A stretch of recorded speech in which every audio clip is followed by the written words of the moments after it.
Thanks, Jen. Good morning. Any woman who prays or prophesies with her head unveiled disgraces her head. It is one and the same thing as having her head shaved. Sounds pretty clear, doesn't it? As some of you know, my mom wears a prayer covering, and so do all my sisters. It's part of the Anabaptist tradition that I grew up with. But something that's always bothered me, in fact, part of why I'm no longer in that tradition, is that goes right along with silencing those women. No women speak in public worship in the tradition I grew up in. But we can't just look at the plain folks and say, oh, how quaint. Because there are plenty of traditions that still silence women in public worship. In fact, before we think of ourselves as so enlightened in the main line or at LTS, we do well to remember that it's not so long ago that texts like this were used to silence women in our traditions. And men still far outnumber women in the pastorate. I confess I've avoided this text, and in some ways all the epistles, because all of that left a bad taste in my mouth. And when I found out this was the text that was assigned by Dr. Carey, I was not happy. And Dr. Carey said, well, perhaps you'll be converted to love 1 Corinthians. I'm not there yet, but I did find some good news. That shouldn't have been surprising. It is the Bible, after all. From the widest angle, 1 Corinthians is a letter that Paul writes to the members of a church he founded not too many years previous. He responds to an array of questions from the Corinthians. Questions like, should we eat meat sacrificed to idols? As well as stories he's heard from his friend Chloe and her friends. Stories of people gorging themselves and getting hammered at communion, right in church. So throughout the letter, there's this tension between how do we exercise our rights and freedoms, and how do we exercise concern for our siblings or concern for the whole community. Different commentators help us to see Paul's standpoint as he engages this tension. J. Paul Sampley helps us to see Paul taking on the role of the Roman, I'm not sure I'm saying this right, pater familias, the one who's responsible to discipline and train and protect all the members of the community, of the household. So for Sampley, the kids are growing up and they need a little help. That's kind of where Paul's coming from. Gordon Fee raises the stakes. He sees in this text an embattled Paul. And he's embattled with this Corinthian community that sees themselves as people of the Spirit, but who aren't so sure about the apostle. Now, those of us who have encountered or ourselves been super spiritual may have some sense of what he's talking about. A theme emerges as Paul describes this tension, as he engages this tension. Gospel love always, forgive the word, trumps gospel freedom. Gospel love always trumps gospel freedom. In chapter 6, we discover that the Corinthians have been taking each other to court to solve their problems. Wellborn in Noab points out that only the wealthy had access to courts. So this is also an issue of class privilege being used as a weapon. And Paul takes this on hardcore. He says in 6, 7, and 8, why not rather be wronged? Why not rather be defrauded? In other words, sure, you have the right to use the courts, but you should give up that privilege, even to the point of being wronged or defrauded, rather than use it for the sake of your siblings and for the sake of the watching world. In chapter 8, we find out that the issue of meeting each sacrifice to idols is a tough one here. Some folks see idols as adiaphora, or as we might say now, or how my kids would say, not even a thing. And they enjoy themselves a good shank of lamb or beef now and again. As now, so then. Having meat was the privilege of the wealthy. So poor folks in that day would only eat meat if they went to an idol festival. So for them, literally, the taste of meat, the smell of meat, triggers memories of their bad past.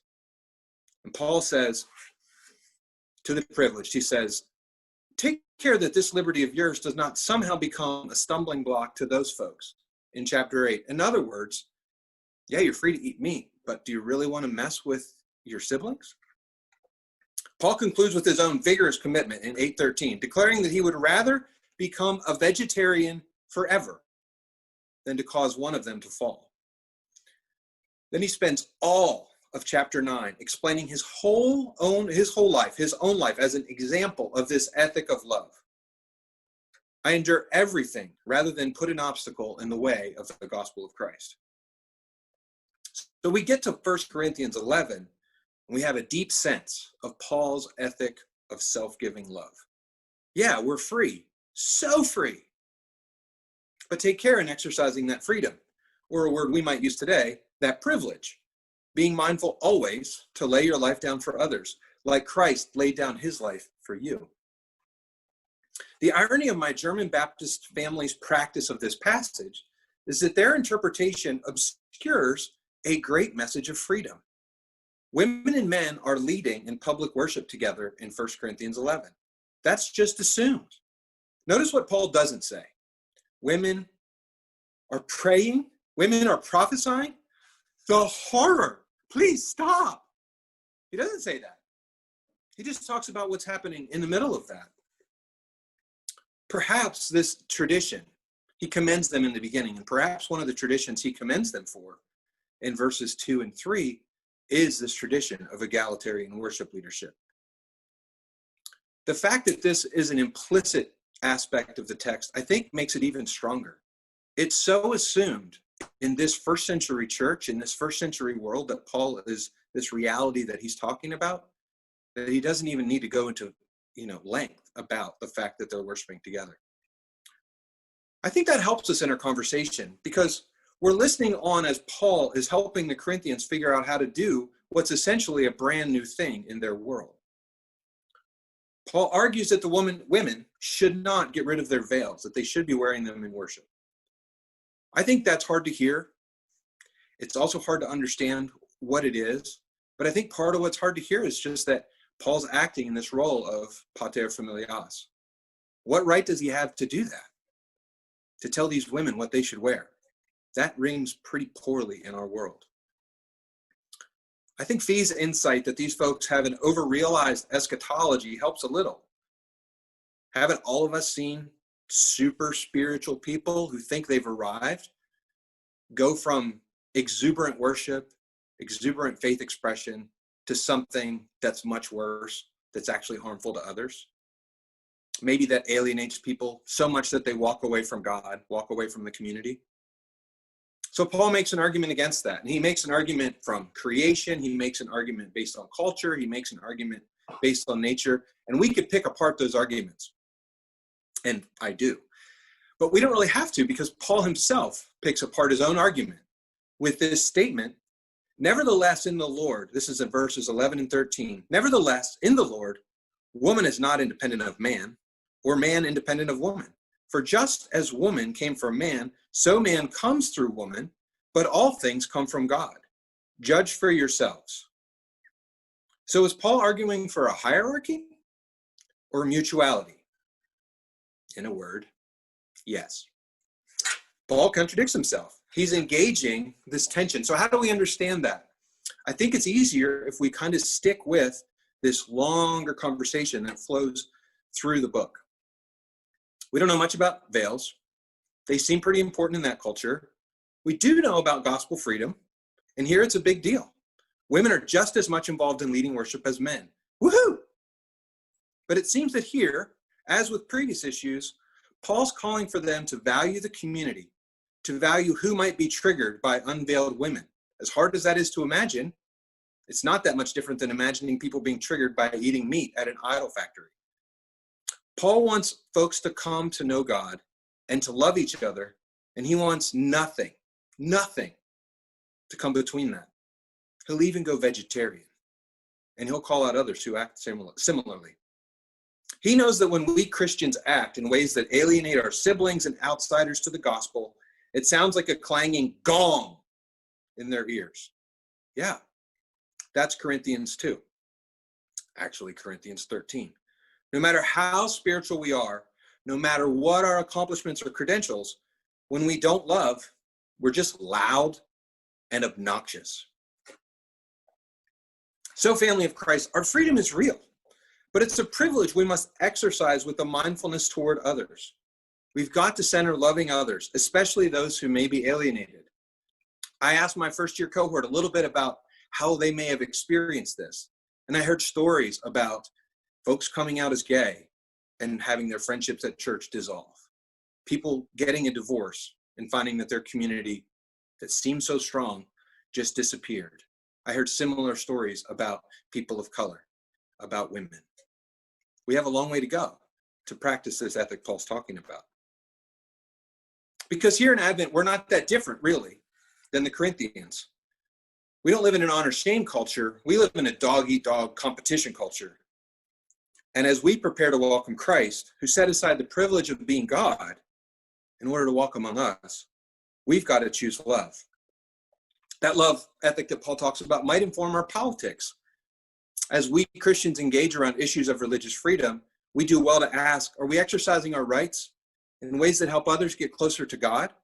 Or are we just acting as privileged people, grasping onto our privilege in ways that alienate and exclude folks, or worse? Our choices might feel as big as going vegetarian forever. I have a number of friends who have walked away from lucrative careers to serve the poor. I think there are people welcomed into life with Christ, and people like me who are inspired by those folks. Helps me hold on to the gospel, to see what's happening in their ministries. That may be a call for some of us. But I think this love also invites us always into small, daily, lifestyle kinds of choices about privilege. My friend Neil tells a story about when they were young and they made a move, and his daughter Grace was in first grade, and she had to start at a new elementary school. And when they got to the school, it was between like the end of the morning and lunch. And as they walked in and got done with all the stuff they needed to do, they walked down the hallway, and here comes the class that Grace is going to be a part of right up the hallway. So Neil and Grace are standing there, and in front of them, the teacher and two neat lines of first graders, 20 people, 21 counting the teacher, just staring at them. And Neil and the teacher talked a little bit, and the teacher introduced Grace. And for a couple of awkward moments, really long, awkward moments, they stood there. It probably was 3 or 4 seconds. And then a woman named Hannah, a girl named Hannah, a first grader, stepped out of line, reached out her hand, took Grace's hand and said, "You can be my friend." Those are the kind of moves that Paul is encouraging us to make in 1 Corinthians. I'd like to think that some of those women, some of those folks who were rich taking other people to court, some of those folks who were pretty excited about their shank of lamb, heeded the words of Paul. Maybe some of those super spiritual women put on their veils, and people came to faith because of that. People learned something about egalitarianism that was brand new to them in that world. And maybe even Hannah stands in the tradition of those women and of Paul and of Jesus, who set aside their rights in order to love other people. Amen.